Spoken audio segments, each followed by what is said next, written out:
Talk to you about Donald Trump because he just keeps on winning.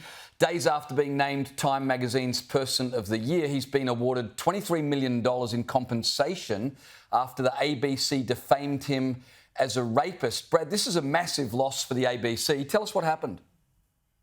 Yeah, this is a huge deal. So ABC News host George Stephanopoulos basically made a huge mistake on air and described Trump as being held civilly liable for rape when in fact the jury in New York considered that charge and did not find him liable for it. They found him liable for two other charges instead. So it's a huge mistake, but I will admit I was honestly quite surprised to see this development that they settled for such a large figure to compensate him because we have very, very high standards for defamation in the United States. So typically you can say almost anything about a politician, even if it's untrue, and get away with it.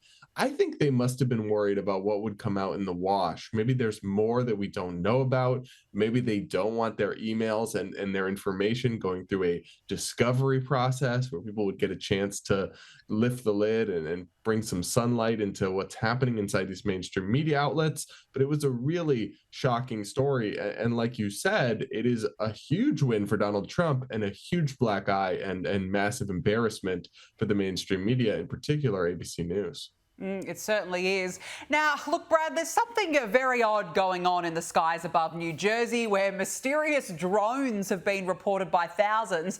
And now local officials are taking matters into their own hands. They claim the Department of Defense and Joe Biden are refusing to help. Have a listen to this. Sheriff Golden wrote me a few days ago requesting legislation to empower the state police to seriously protect at-risk persons and infrastructure and, if necessary, bring down a dangerous drone or drones. Now, among all the conspiracy theories which have emerged, I've got to say this was quite funny because Trump has taken to X to troll former New Jersey Governor Chris Christie. Have a look at this, sharing an image of Christie enjoying a McDonald's Happy Meal delivered by the drones. Brad, so many unanswered questions about these drones. What's actually happening? Whose drones are they? Well, the crazy thing, Danica, is that we don't know days into this strange phenomenon where people are seeing these very large, clearly identifiable drones in New Jersey, and you're seeing them across social media. People are reporting them. We don't know what they are. The government won't tell us, and I refuse to believe that they don't know. I really find that hard to believe that the federal government don't know, though it is possible that some branches of the government know and some don't. I think the most likely explanation is that these are our drones, that they are some form of government drone that belong to the CIA or some branch of the federal government, because otherwise you get into weird territory like aliens, but that doesn't make sense that they would use technology so similar to US or other countries' drones. Or could they belong to another country? Because then I find it very hard to believe that the US wouldn't have blown them out of the sky. I mean, do we really not have sovereign airspace anymore? The whole thing is a strange and perverse story, but it does go to show kind of the credibility crisis in our federal government under this Biden-Harris administration. I mean, you've got Alejandro Mayorkas, top Biden official, on TV saying, oh, people are mostly just confused. These are the kind of drones you can just buy at a store. No, sir. I mean, some of them are 7 to 8 feet wide. That's not something you can just buy at a store.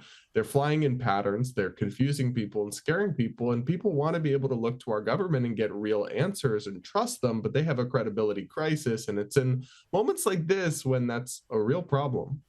Yeah, well, Donald Trump has said either identify them or shoot them out of the sky. So he knows where he stands.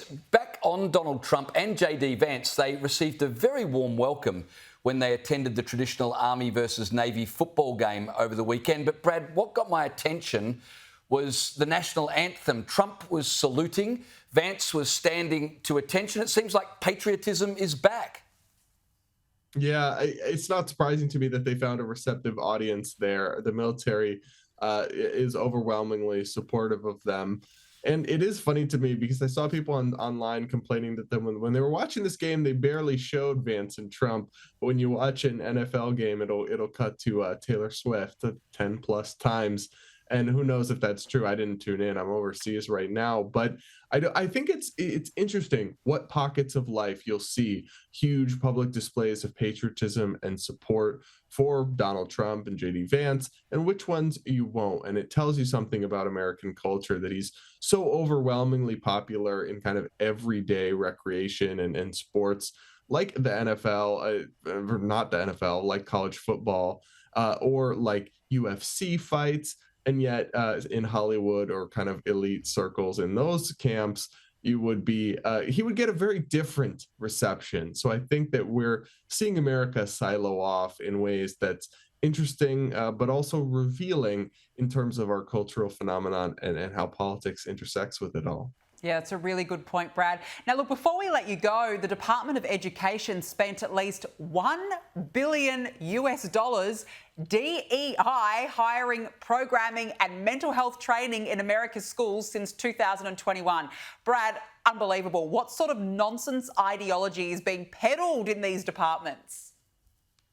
Yeah, look, burn it all down, figuratively, of course. But the idea that they're using $1 billion of our money, Americans struggle to afford groceries these days, but we're being taxed to fund toxic, divisive politics based around identity, teaching some groups are inherently good and inherently oppressed and virtuous, and some are inherently bad and oppressors. And this stuff that has been shown, a lot of these diversity trainings, to not only not work, but to actually actively make things worse, to prime people to become offended unnecessarily, to see discrimination where there is none. I find it deeply concerning, but actually pretty unsurprising that the federal government is spending so much of our money. And this is just the Department of Education. So just one federal agency funneled into these kinds of toxic programs. I'm hoping that Elon Musk, Vivek Ramaswamy, and others involved in the DOGE, the Department of Government Efficiency, will lift the lid on all of this and stop this. But it's easier said than done because the US federal government is truly a behemoth.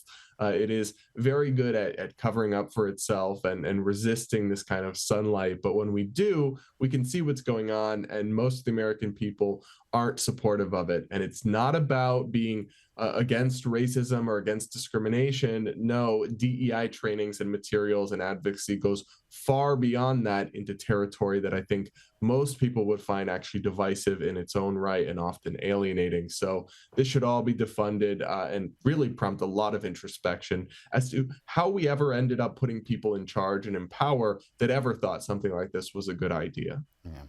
Brad, we have loved having you as part of the show this year, and we want to wish you a Merry Christmas, and we really look forward to having you part of the program again in 2025. Thank you so much for your time.